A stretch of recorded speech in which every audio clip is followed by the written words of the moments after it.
Welcome to the Real News Network. I'm Jessica Devereaux in Baltimore. On Friday, Saudi jets continued airstrikes in neighboring Yemen as Egyptian warships headed towards Yemen's coast in a coalition offensive against Shiite militants known as Houthis. The Houthis have taken over the capital, and on Wednesday, they captured key parts of the Yemeni port city of Aden. Yemen's President Abdurabu Mansour Hadi had moved because of the rebel advances. Hadi has since left Yemen, and on Friday, he arrived in Egypt for a summit of Arab League representatives. Now joining us to unpack all of this is Walid Al-Saqaf. He is a Yemeni media researcher at Stockholm University in Sweden, and he joins us from Sweden. Thanks for being with us, Walid. A pleasure. So Walid, there is just so much talk about this offensive being a proxy war between Iran and Saudi Arabia. What evidence do we have that Iran's even backing the Houthis? Well, I mean, all you need to do is just look into the number of aircrafts that have come from Iran every week. We have 14 trips every week, and that was from zero.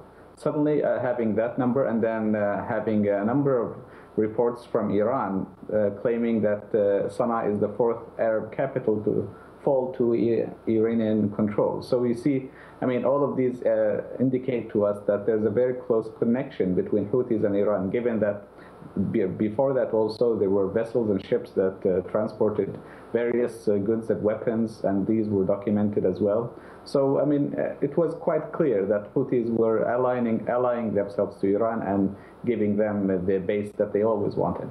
Okay, often you hear too in the press is that this is sort of based on sectarian lines, Sunnis versus Shiites. Is this really what's playing out here? What are each side's interests?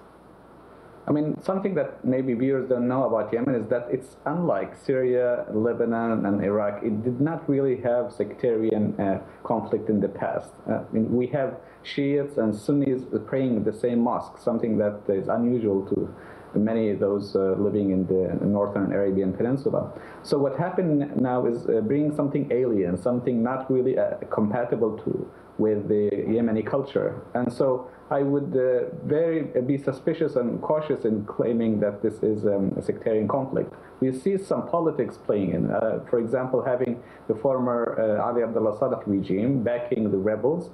So there are many elements within the region that are Sunni, and there are also elements that are supportive of the Houthis in various parts of the country that are also Sunni. So it's really not purely a conflict driven by ethnic divide or sectarian divide, but also bear in mind that the strong support within Houthis is based on the sectarian belief, and that is something that's exclusive to the Houthi movement, which is a very small minority, just about less than 5% of the whole population. So it's really not the sectarian conflict that one could think of.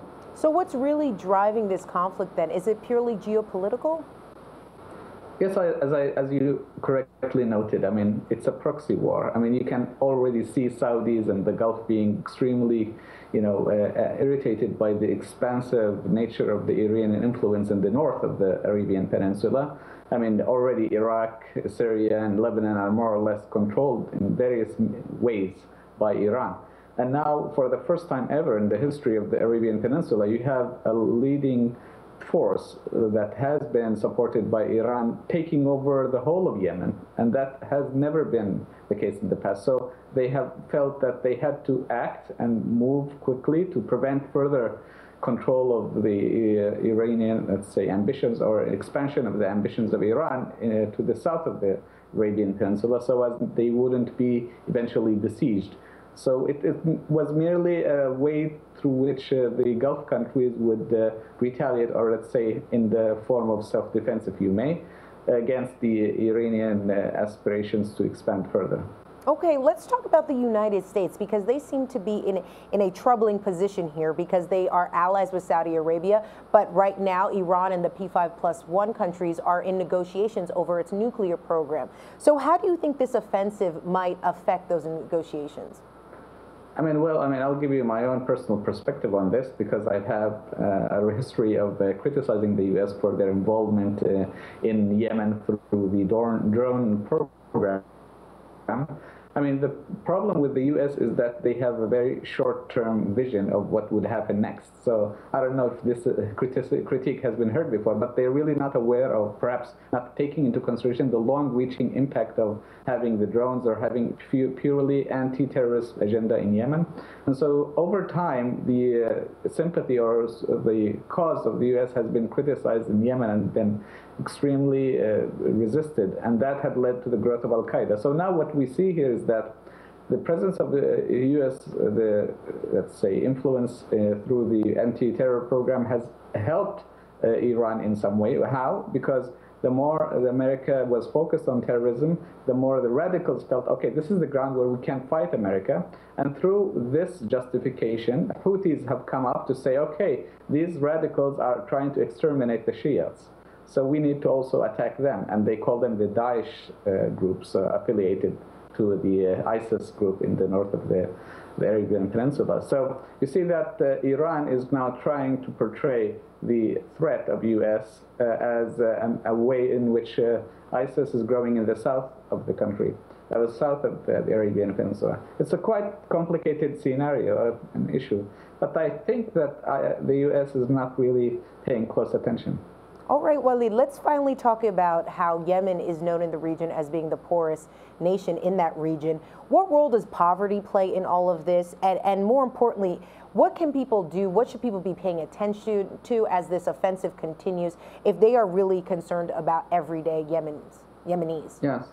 Thank you for bringing this up. I mean, it ties nicely to the earlier point about extremism. Extremism flourishes when people don't really have a choice. I mean, oftentimes you have cases where people are attracted to join radical groups because the daily pay or some sort of food supplies or other protection that they get.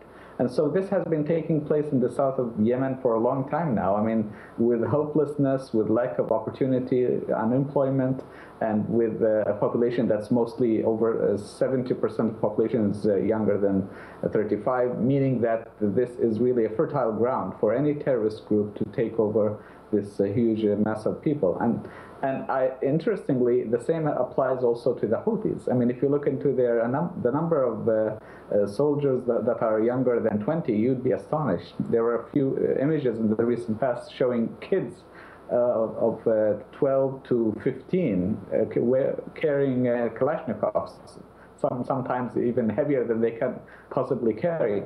So these all indicate that poverty, unemployment, hopelessness have led to the situation that Yemen is in today. And I partially blame the Gulf because they have, disregarded this poor neighbor for so long, and now they're complaining, saying, okay, there's radicalism, there's Shia rebels. Of course they would be there, because you have disregarded the neighborhood, you've neglected the prosperity of this region for a long time, now you're paying a price. And I don't see any solution other than a long-term commitment to helping the country grow from the bottom up again.